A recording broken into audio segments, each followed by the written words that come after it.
नमस्कार दोस्त, बीएलआरजी के एंड जीएस क्लासेस में मैं आपका बहुत बहुत स्वागत करता हूं। इस वीडियो के माध्यम से साइंस के 50 क्वेश्चन लिए गए हैं, तो बगैर लेट किए प्रश्नों को शुरू करते हैं। आज का पहला प्रश्न है, कॉपर सल्फेट को अन्य किस नाम से जाना जा सकता है? तो ब्लू विट्रोल के नाम से जानते हैं कॉपर सल्फेट को।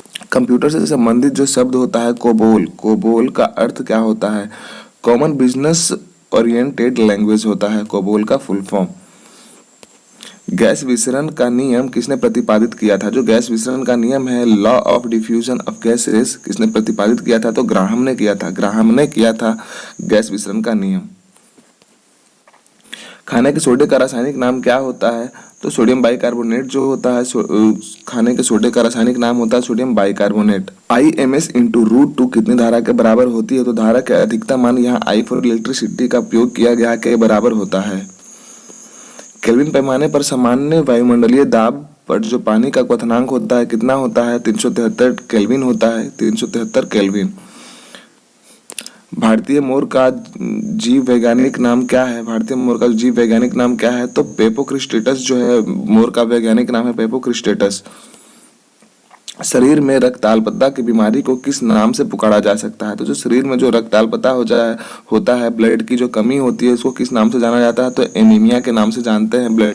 लाइटिंग कंडक्टर का आविष्कार करने वाले अमेरिकी वैज्ञानिक कौन थे? तो बेंजामिन फ्रैंकलिन जो थे, लाइटिंग कंडक्टर का आविष्कार किया था, जो कि अमेरिकी वैज्ञानिक थे।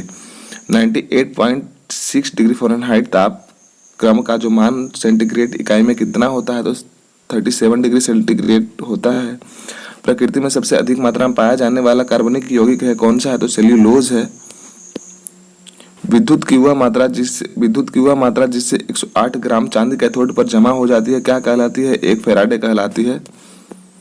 पृथ्वी की आयु किस याद किया जा सकता है? तो यूरेनियम डेटिंग विधि के द्वारा पृथ्वी की जो आयु है पता की जा सकती है। नागासाकी पर गिराया गया परमाणु बम में किसका प्रयोग किया गया था? तो प्लूटोनियम का प्रयोग किया गया था। जो कि नागासाकी पर बम गिराया गया था, प्लूटोनियम का उसमें प्रयोग किया गया था। किस वैज्ञानिक के प्रयोग से वह साबित हुआ कि जो DNA एक अनुवांशिक पदार्थ है? तो हर्शे एवं चेस के द्वारा पता चला कि जो DNA है एक अनुवांशिक पदार्थ है, ऑफस्प्रिंग का कारण होता है।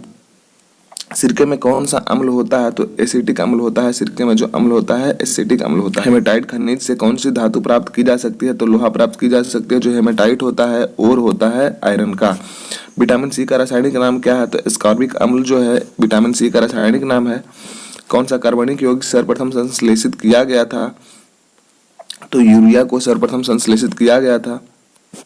सोडियम की खोज करने वाले वैज्ञानिक कौन थे? तो सोडियम की जो खोज करने वाले वैज्ञानिक थे कौन थे? ह्यू फ्रीडेवी थे। ह्यू फ्रीडेवी सोडियम की खोज करने वाले वैज्ञानिक ह्यू फ्रीडेवी। जिन तत्वों की परमाणु संख्या समान परंतु द्रव्यमान भिन्न भिन्न होता है उसे क्या कहते हैं? तो समस्थानिक, जो हम आइसोटॉप्स भी कहते हैं। आसान से प्रश्न है, केवराटोमलेसिया या फिर जीरोफ्थेल्मिया रोग किस विटामिन की कमी के कारण होती है? तो विटामिन ए की कमी के कारण ये रोग हो जाती है।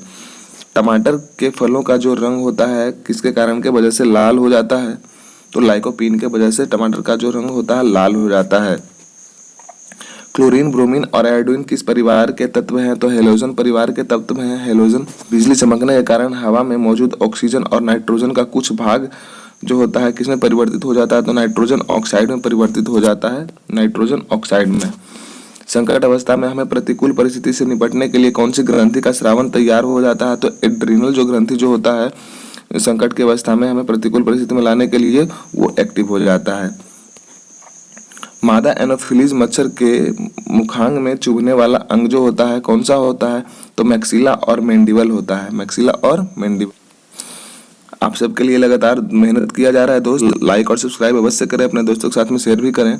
परमाणु भट्टियों में भारी जल का प्रयोग किस रूप में किया जाता है? तो मंदक के रूप में किया जाता है। गोताखोर समुद्र के अंदर सांस लेने के लिए कौन सी गैस का मिश्रण लेकर जाते हैं? तो हीलियम और ऑक्सीजन का मिश्रण लेके जाते हैं। हीलियम और ऑक्सीजन का मिश्रण लेके जाते हैं गोताखोर। जूल प्रति सेकंड किसका मात्रक है? तो शक्ति का मात्रक है, पावर का मात्रक है जूल प्रति सेकंड। फेरेल का जो नियम है हवा के किस भौतिक कार्य से संबंधित है? तो दिशा से संबंधित है। फोबोस एवं डायोस जो है किस ग्रह के उपग्रह हैं? तो मंगल ग्रह के उपग्रह हैं फोबोस एवं डायोस। इंजेक्शन देते समय प्रयुक्त जो जल होता है किस विधि द्वारा तैयार हुआ होता है? तो आसवन के द्वारा तैयार हुआ होता है। गंधक के साथ रबर को गर्म करने का जो क्रिया होता है क्या कहलाता है? वल्कनीकरण, जिसे वल्कनाइजेशन भी कह सकते हैं। बैक्टीरियोफेज क्या है? तो बैक्टीरियोफेज क्या है? बैक्टीरिया का परजीवी वायरस है बैक्टीरियोफेज।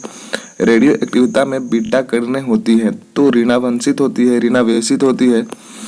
कांच पर लिखने के लिए किस अम्ल का प्रयोग किया जाता है? तो हाइड्रोजन फ्लोराइड अम्ल का प्रयोग किया जाता है कांच पर लिखने के लिए। शुद्ध सोना कितने कैरेट का होता है? तो 24 कैरेट का होता है शुद्ध सोना। किसी चालक के सिरों के बीच विभवांतर उसमें बहने वाली धारा के समानुपाती होती है, यह किनका नियम है? तो ओम का नियम है। स्टार्च को माल्टोज में परिवर्तित करने के लिए परिवर्तित करने वाला जो एंजाइम होता है कौन होता है? तो एमिलेज जो होता है स्टार्च को माल्टोज में परिवर्तित कर देता है। परमाणु घड़ी किस प्रभाव के अंतर्गत कार्य करती है? तो पीजो इलेक्ट्रिक प्रभाव पर कार्य करती है। जो परमाणु घड़ी होती है पीजो इलेक्ट्रिक प्रभाव पर कार्य करती है। प्रत्येक पदार्थ में उसके द्रव्यमान के कारण ऊर्जा भी होती है। यह सिद्धांत किस वैज्ञानिक ने प्रतिपादित किया था? तो आइंस्टाइन ने यह प्रतिपादित। आग लगाने वाला नापाम बम में आग उत्पन्न करने वाला मुख्य पदार्थ क्या होता है? तो नेफ्थेनेट पामिटेट होता है आग लगाने वाला मुख्य पदार्थ। हवाई जहाज को बनाने में कौन सा फाइबर का प्रयोग किया जाता है? तो कार्बन फाइबर का प्रयोग किया जाता है हवाई जहाज को बनाने में। जल के प्रवाह में कौन सा नियम लागू होता है? तो बर्नौली का सिद्धांत जो बर्नौली का नियम लागू होता है जल के प्रवाह में। वायु में ध्वनि का वेग किस अवस्था में बढ़ जाता है? तो आर्द्रता बढ़ने से जो होता है वायु में ध्वनि की जो वेग होती है बढ़ जाती।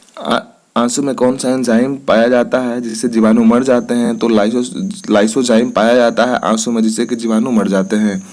परमाणु रिएक्टर तथा परमाणु बम में मूल अंतर क्या है? परमाणु रिएक्टर तथा परमाणु बम में मूल अंतर क्या है? तो परमाणु रिएक्टर में श्रृंखला अभिक्रिया चेन रिएक्शन नियंत्रित होती है जबकि परमाणु बम में अनियंत्रित होती है, यही होता है अंतर। किसी वस्तु का वेग दोगुना करने से उसकी गतिज ऊर्जा कितनी हो जाती है? तो 4 गुना हो जाती है। अगर जो किसी वस्तु का वेग हम दोगुना कर देते हैं तो उसकी जो गतिज ऊर्जा होती है वो 4 गुना हो जाएगी। ध्यान से देख लेंगे आप लोग। किसकी कमी के कारण बर्फ पर चलना कठिन होता है? तो घर्षण के फ्रिक्शन के कारण जो होता है बर्फ बिल्कुल ही कठिन हो जाता है। फ्रिक्शन बिल्कुल ही नहीं होता है वहाँ, इसलिए हमारा पैर फिसल जाता है। झील में फेंके हुए पत्थर के डूबने पर जो उच्छेद या फिर अपथ्रस्ट जो बल होता है क्या कहलाता है? नियत रहता है। कैसा होता है? नियत रहता है। तो आज के लिए सिर्फ इतना ही क्वेश्चन था दोस्त, फिर मिलेंगे अगले वीडियो में। धन्यवाद, जय हिंद।